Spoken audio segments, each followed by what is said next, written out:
This channel does not promote any violent, harmful, or illegal activities. All content provided by this channel is meant for an educational purpose only. শীতে মিলবে গরম, তপ্ত দুপুরে ঠান্ডা। সুবর্ণরেখার পাশে এমন আশ্চর্য ঠিকানার খোঁজ। গায়ের মানুষ জানে গরম ঠান্ডার কুয়ো আসলে যেটা উষ্ণ প্রস্রবণ।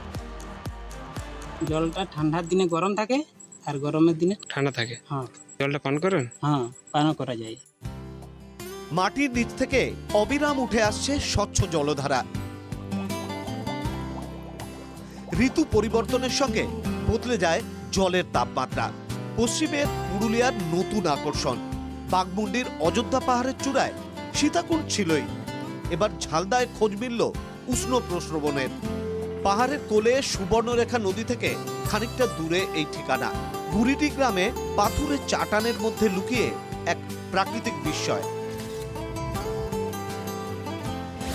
প্রায় 2 ফুট ব্যাসের বৃত্তাকার এক কুণ্ড, যেখানে সারা বছর জল থাকে। স্থানীয়দের দাবি, গ্রীষ্মে এর জল ঠান্ডা থাকলেও শীতকালে হয়ে ওঠে মনোরম উষ্ণ। নিচ থেকে জলটা উঠে 12 মাস। জলটা দেখতে কি একদম পরিষ্কার, দেখতে খাবার রকম। পশু চড়ানো বা চাষের কাজে আসা গ্রামবাসীরা এই নির্মল জল পান করেই তেষ্টা মেটান। এতদিন এই কুণ্ড ছিল অনেকেরই আড়ালে। আমরা খাই। খাও? হ্যাঁ, কিরকম লাগে খেতে? ভালো লাগে। ঠান্ডা দিনে কি থাকে? ভালো গরম লাগে। আর গরম দিনে? গরম দিনে ঠান্ডা লাগে। ছোটনাগপুর মালভূমির বর্ধিত অংশ পুরুলিয়া। এখানে কিভাবে তৈরি হলো উষ্ণ প্রস্রবণ? কি রয়েছে ভূতাত্ত্বিক কারণ?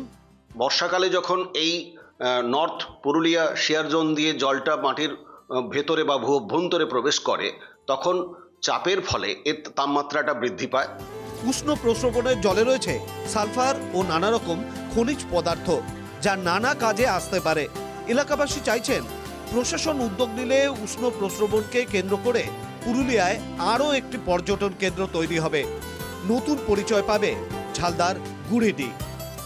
পুরুলিয়া থেকে তপন হালদারের রিপোর্ট, TV9 বাংলা।